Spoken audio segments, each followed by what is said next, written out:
Now, given that Disney and Lucasfilm are really looking to course correct in the Star Wars franchise and really bring things back down to the basics by focusing in on George Lucas's philosophy and where Star Wars is supposed to go, instead of carrying Kathleen Kennedy's vision of Star Wars with, of course, Acolyte and Skeleton Crew. This is Mike Zero. Subscribe if you're new and like this video to see future Star Wars updates. I'm also on Twitter at Mike01. I thank you all so very much for the great and kind support, and without wasting any time, let's get right into the subject.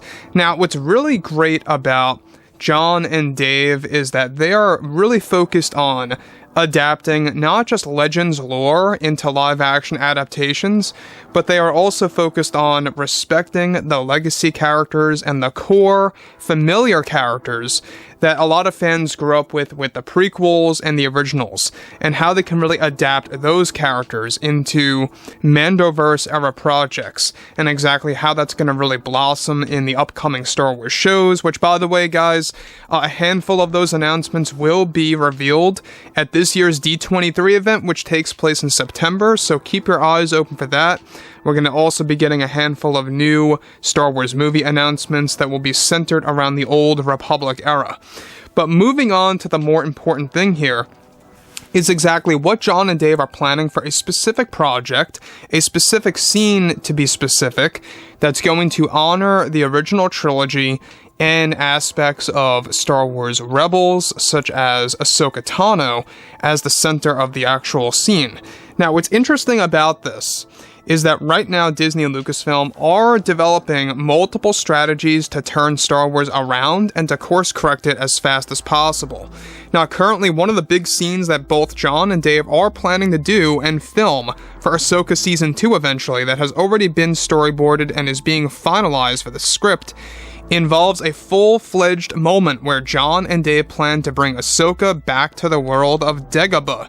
It's a scene that is being set up where Luke informs Ahsoka to go there to test her inner struggles with the dark side cave.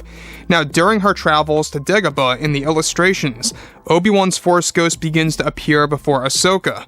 The full-fledged plan by Jon and Dave is to digitally recreate Sir Alec Guinness's iteration of Obi-Wan and his design of Kenobi to communicate with Ahsoka Tano using a mixture of techniques.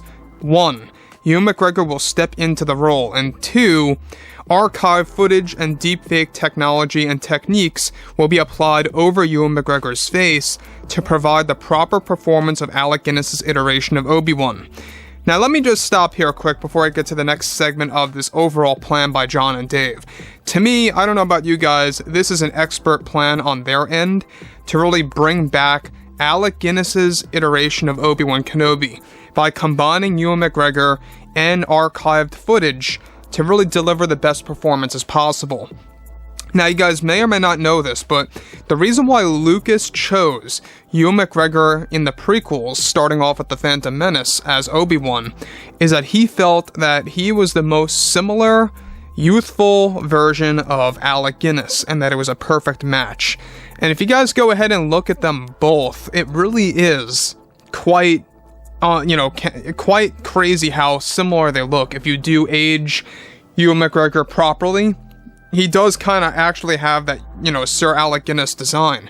And that's why they feel he's a great candidate to really stepping in for that deepfake technology and the new voice synthesizer technology as well. Which, by the way, ILM has brand new tech that's going to really kind of perfect that, where the actors can literally use a special microphone or lapel mic that's going to allow them to talk into it and simultaneously transferring their voice into the synthesized voice of Alec Guinness. So that's going to be interesting. Now, the thing about this is that it all takes place on Dagobah again, which, by the way, I can see how some fans might say, oh, that's a little repetitive, or that's a little redundant, or why are we going back here again? Some fans may say that this is very cheap and a little too safe to go back to the same location, that it's a ripoff of Return of the Jedi, etc., etc. I can see how some fans would think this way, but in a way, I kind of like this, because number one, reportedly what the scene setup is all about is that Luke, alright, post-Return of the Jedi Luke, sends Ahsoka here. He tells her about her inner struggles, and the best way to challenge that is by going to Dagobah and checking out this cave. Now, as we mentioned earlier, during her travels there, these storyboard illustration descriptions describe that when she goes there, she meets Obi-Wan Kenobi's Force Ghost apparition. Now, on top of this, new voice synth tech will be used in the big scene in which Kenobi is going to inform Ahsoka new lessons about the dark side of the Force and the world between worlds and how it's connected to the netherworld of the Force. This is said to be a big moment in Star Wars history where Kenobi, get this, where Kenobi teaches Ahsoka how to become one with the Force if and when her time ever comes to an end in the mortal world. Lucas is planned to direct the entire scene in this particular episode of Ahsoka Season 2, as it will showcase a different take on the cave. Now, featuring an Anakin apparition fighting Ahsoka Tano with a red lightsaber. The scene is also set to feature Qui-Gon Jinn's Force Ghost to reappear via Liam Neeson, and that John and Dave have been in close contact with Neeson about reprising his role again to talk more about the Netherworld. Now, the exciting thing that I gather from this is that they are basically bringing back the concept of visions and two characters fighting.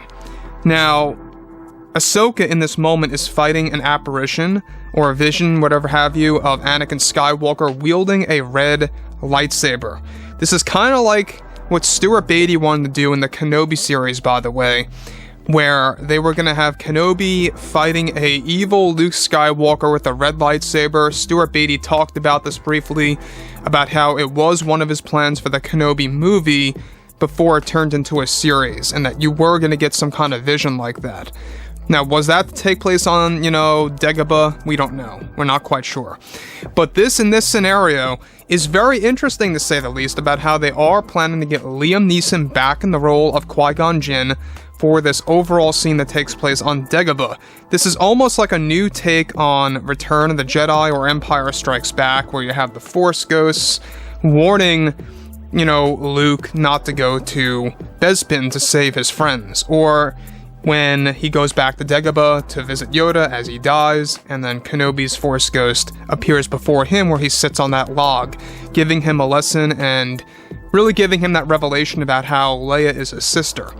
So basically, once again, Dagobah being the home or the destination of a revelation, and that revelation is going to have a lot to do with new secrets being unveiled about the world between worlds and its connection to the netherworld, and how Kenobi teaches Ahsoka to become one with the Force. So basically, we are going to be learning for the first time in specifics through dialogue by Ewan McGregor and voice synthesizer technology about how one is able to become a Force Ghost in specifics, down to the core, allowing the fans to learn more about that. That's going to be very exciting and adds more to the mythos of Star Wars. This is the stuff that I like, and I'm sure a lot of things that you guys like. So overall, guys, fill me in below in the comments what you all have to say about this, and if you guys did enjoy the content for today, make sure to drop a thumbs up on this video to support the channel, and I will catch you guys next time.